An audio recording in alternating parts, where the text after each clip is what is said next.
Como é que o senhor analisa esse aparente paradoxo do eleitorado, professor? Bom, me parece que é preciso ter em conta a composição social do eleitorado.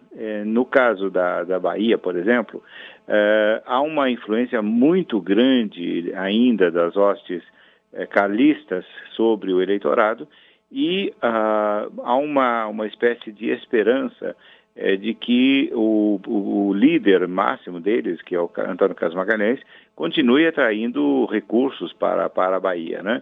Ao mesmo tempo, um jogo aí, numa liderança natural da Bahia, que é o Jacques Wagner, com a possibilidade também de trazer recursos.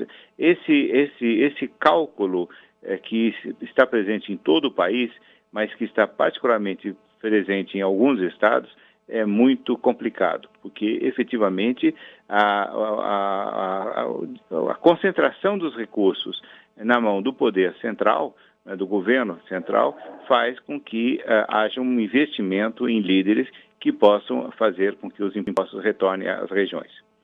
E, professor, como é que esse balanço nos estados pode ter influência sobre o segundo turno na eleição presidencial, que agora já está definido? Aí, veja, vai depender muito da estratégia de campanha dos dois candidatos, tanto do presidente da República, que busca a reeleição, quanto do candidato da oposição para definir estratégias de aliança, né? Então, aí, no caso, evidentemente que uma base eleitoral constituída por um grande número de deputados estaduais eleitos pode ajudar a um ou outro dos candidatos. Eu acho que é preciso esperar o término de toda a apuração para podermos mapear, para saber quem vai, afinal, ter base nos estados de uma maneira mais sólida. Professor, quais vão ser os outros fatores que vão poder influenciar esse segundo turno presidencial? Me parece que nós temos aí vários problemas seríssimos em termos de debate, a começar com toda essa questão aí dos dossiês, como é que isso vai ser conduzido.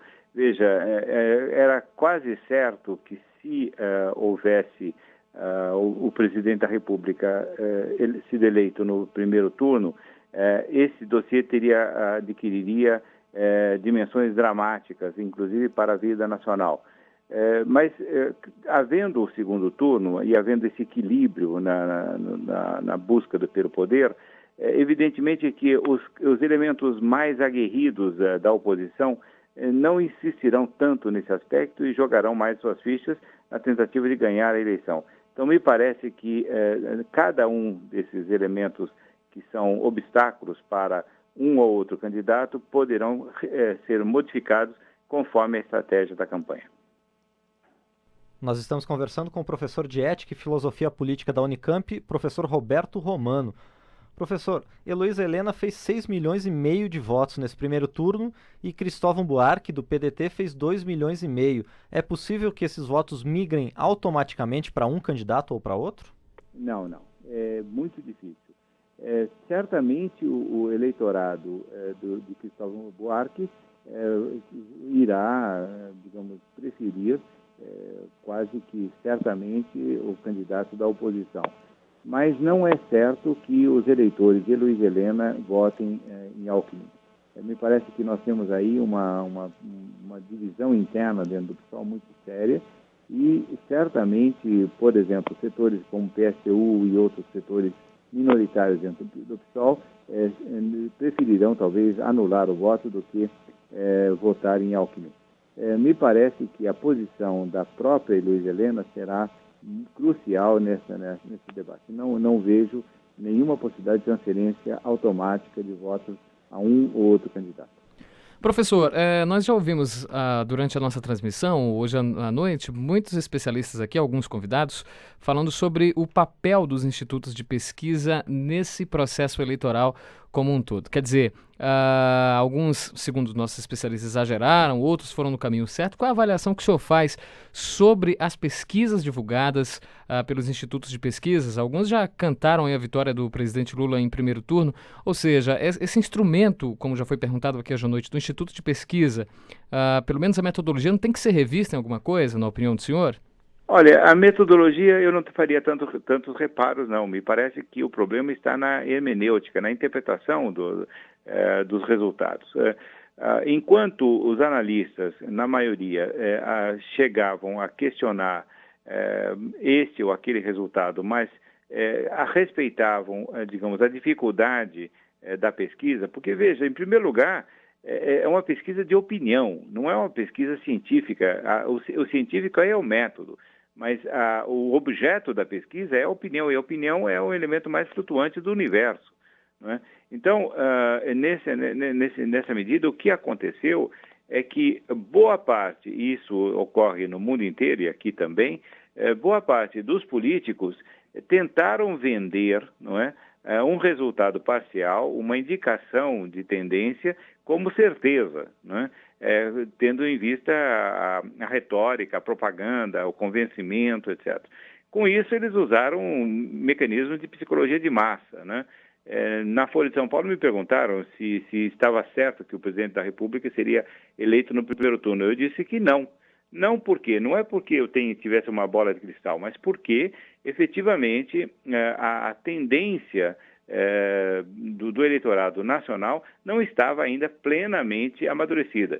Com os últimos fatos da campanha, ficou evidente essa situação.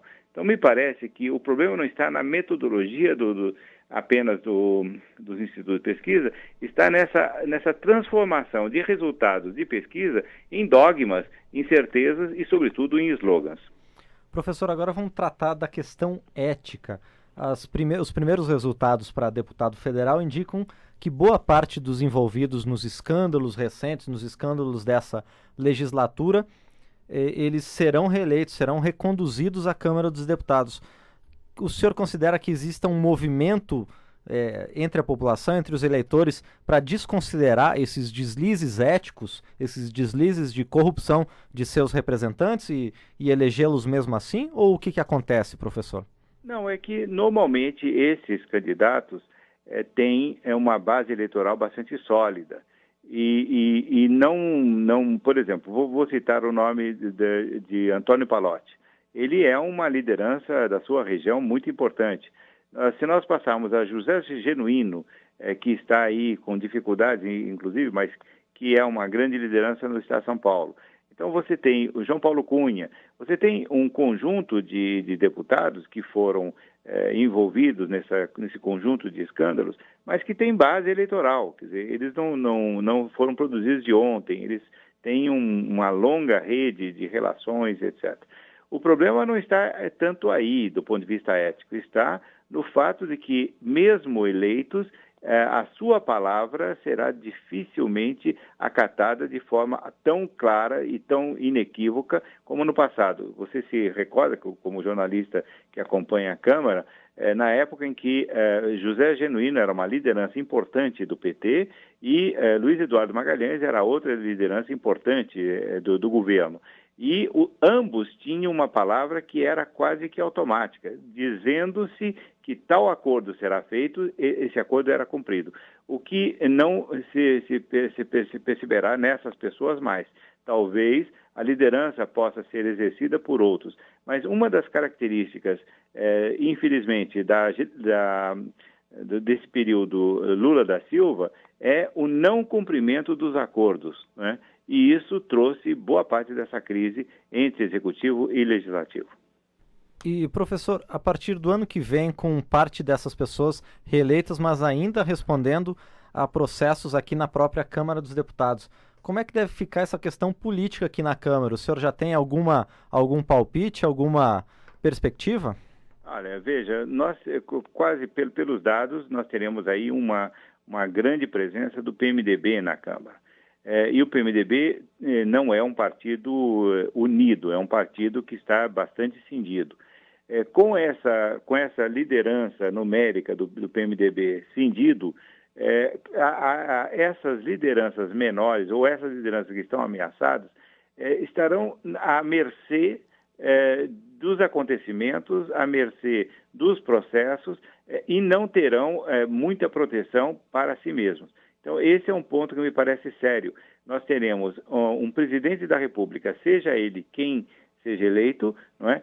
Com problemas de composição da base aliada, tanto Alckmin quanto o atual presidente, e nos partidos, digamos, que teriam um peso grande, né, na composição residual dessa base aliada, nós teremos essa corrosão.